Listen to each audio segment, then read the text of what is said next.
Но в ближайшее воскресенье станет известно, каким будет талисман международных спортивных игр «Дети Азии-2016». Первый заявочный этап продлился до 15 февраля. Всего на конкурс поступило более 50 работ. Из них на второй этап было отобрано 22 работы, и на данный момент на сайте gamesasia.ru проводится голосование.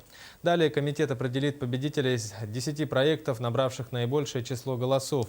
Талисман должен в себе отражать спорт, молодость, здоровый образ жизни, национальные аспекты Республики Саха-Якутия и России.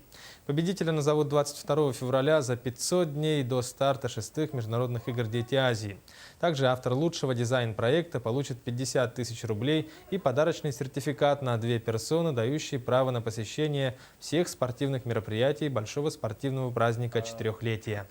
Лучшие 22 работы мы вынесли на суд населения, обсудить. И хочу сказать, что,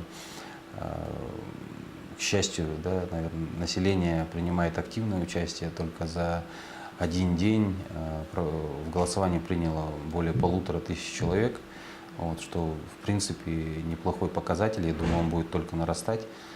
И уже есть какие-то свои лидеры.